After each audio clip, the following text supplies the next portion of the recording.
Hey everybody, this is Gabriel Cardona from Earth. Today we're putting together a video to show you how to assemble the Y-axis, which came with your brand new clone. Here are all the things needed to put it together. We'll go over real quick and see what we have. We have M10 threaded rod measured at 38 centimeters, M10 chrome rod measured at 37 centimeters, M8 threaded rod measured at 210 millimeters or 21 centimeters, 4 zip ties, absolutely critical, 1 stepper motor, 1 end stop of the MakerBot style, 3 linear bearings, 1 piece of GT2 timing belt, which is measured at 97 centimeters, all 4 of the end stops 3D printed. You have 125 millimeter length M3 screw. You have 4 M18s, 2 M10s, 2 M3 washers, 3 M3 lock nuts, 1 pulley, 1 bearing housing. You have 22 M8 nuts, 22 M8 washers, 12 M10 nuts. I'm sorry, 14 of those, 14 M10 nuts and 12 M10 washers, my apologies. You have your Y carriage, and then finally you have the pieces that you need to put it together. In this particular case we have 1 pair of needle nose pliers, 1 hex key set, and then I have 2 spanners, but with your clone kit you would have gotten a needle nose pliers, some hex keys, and then an adjustable wrench. So you can use spanners or adjustable wrench. So here we go. That's the hardware needed. So step 1 is we want to assemble the Y-axis rods, and that's going to be these big ones, and that's going to basically take these guys, and then we're going to put all of the M10 components and put them on that. And I actually have a little bit of a secret to help this go somewhat faster. The secret's probably a bit of a strong word, but this is the key to making this go much faster. So you can just simply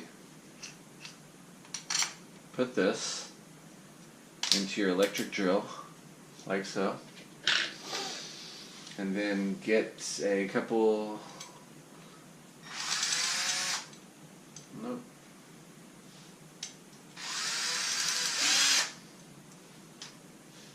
gotta have it going in the right direction, of course.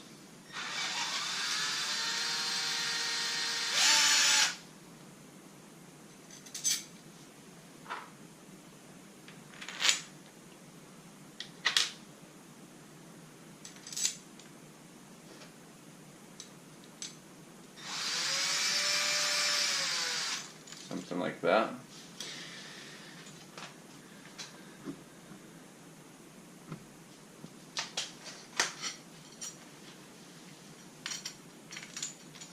And of course we can adjust where that ends up here in 1 second.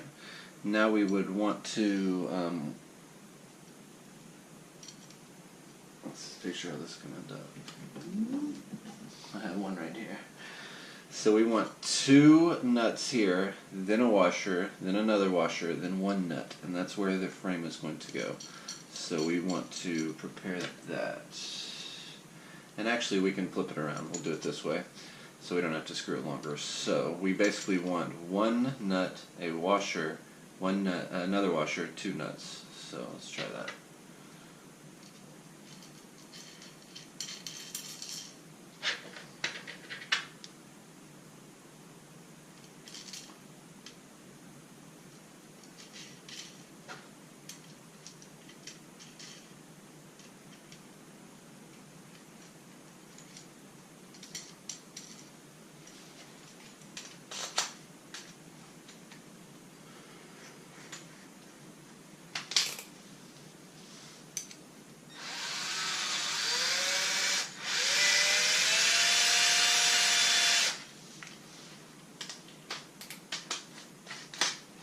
Finally, wrap it up by doing the similar thing that we did down here. So we're going to put nut, washer,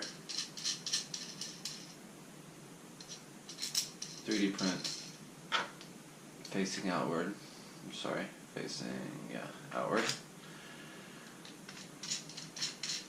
And washer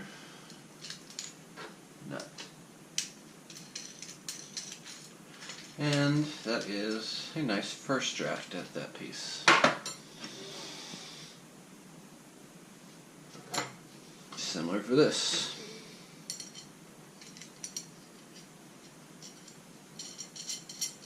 Nut, washer, 3D printed part, washer, nut on this side. Boom. And similar in nature to this guy, we're going to want to go nut, washer, washer, nut, nut.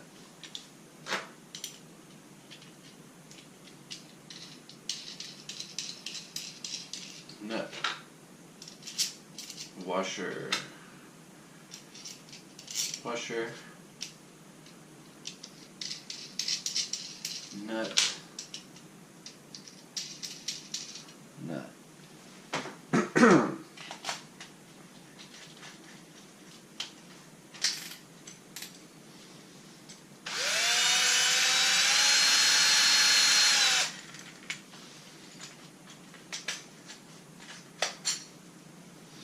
And finally, to end off this step, we are going to do similar as before. We want nut, washer, 3D print,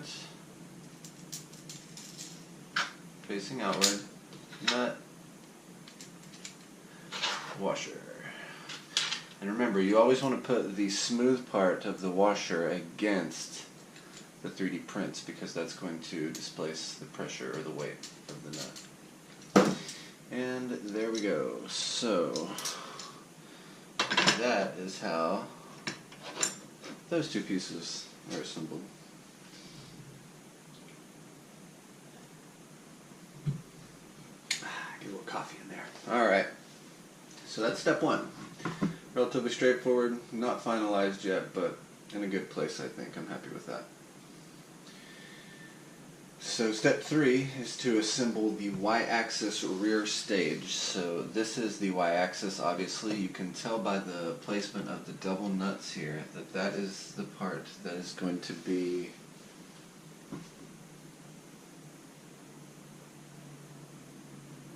away from us on the X-axis side.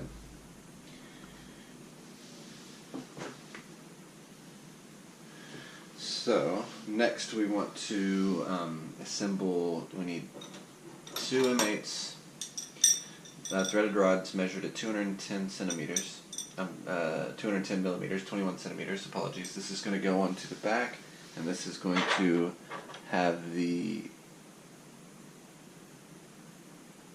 motor housing. So this is what actually holds the motor, and it sits on the back. So, similar in nature to the other one, we're going to kind of want to maybe do this one at a time so we can also use our previous trick. And similar, we're going to want a washer on both sides of those and a nut to bring them in, and then the same thing on each end, and we're going to want to do that basically twice. So I would get a washer, make sure the smooth part is facing the 3D print, get a nut, put it on there. Go to my nice trusty tool.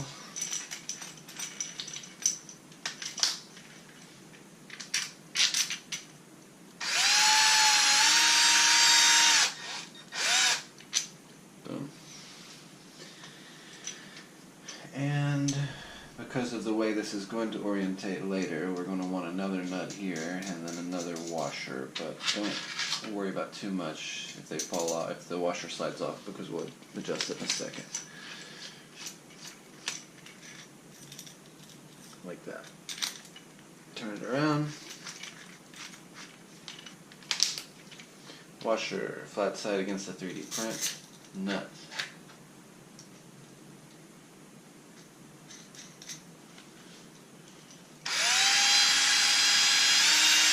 Watch your fingers here, because you can't pinch yourself, of course. Alright. Pretty good. Similar in nature, we want a nut on the end. and a washer facing outward. Alright, so that's so far so good. This right here is how it's going to orientate. So we want to put this in there. Then get a washer facing the 3D print, same as before. Nut. This one's a little more challenging to do with the electric drill once you have two of them, because it doesn't quite rotate as well, so I don't often do that, but thankfully this isn't a huge threaded rod, so it's not a big deal. Alright, so there is that. Same thing on this side, washer, flat side on the 3D print, M8 nut, oops, M8 nut on the threaded rod.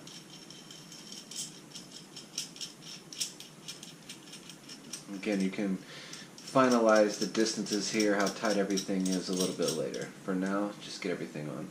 Similar last step for this, last piece for this step. One more M8 nut and one more washer facing with the flat side outward. And did I forget to do it on this side? I guess I did. So even one more step. There we go. So keep in mind, this is now going to be sitting on this end between these two pieces. We'll get to that in 1 second. Alright, next step is the y-axis front. So if this is the y-axis rear, obviously the y-axis front is what's going to be on this side. It takes 2 and 10 threaded rods. It takes this idler. Ultimately we're going to put this bearing in it with this M25 and this lock nut and those two washers, through which this GT2 timing belt will be pulled to move the Y carriage back and forth. But for now, let's just start with the basics. One of these simply gets a nut,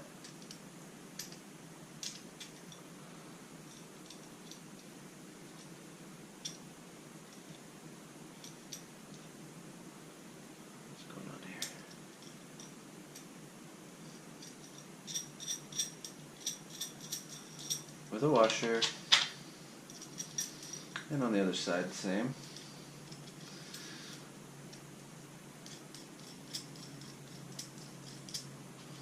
The washer facing outward. This one gets the idler in the middle, a washer with a flat side facing it, an M8 nut. Use this old trick to speed things up.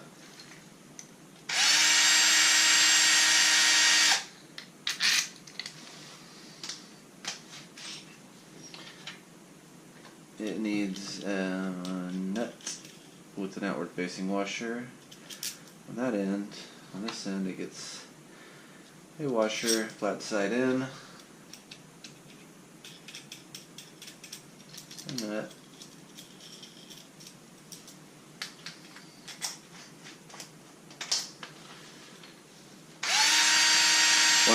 watch not to pinch yourself.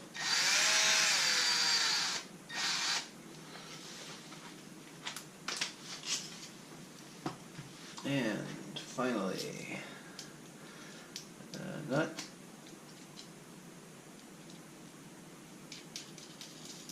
And an outward facing washer. And that step is complete as well. Remember, like I said before, you can adjust if everything lines up in the center, etc. once we get a little further into the build process.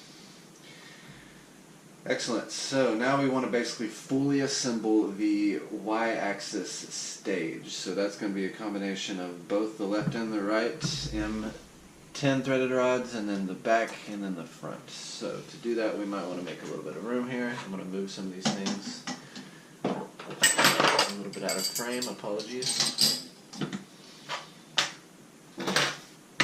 Mess up the feng shui of our workspace a little bit. Let's move all this stuff back as well. Okay, perfect.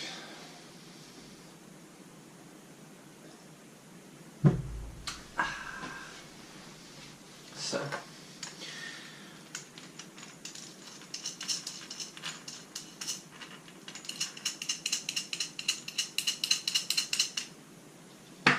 for now I just hand tighten these.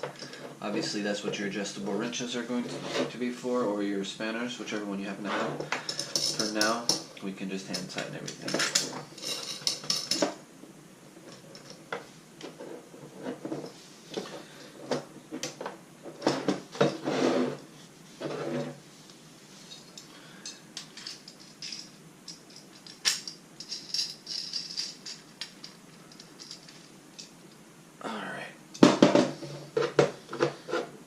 Good. Also, these double screws right here are going to want to be 100 millimeters, 10 centimeters from these back nuts. So these two nuts are going to want to be 10 centimeters back from these nuts. Not absolutely critical at this time. We will handle it later, but just something to be aware of.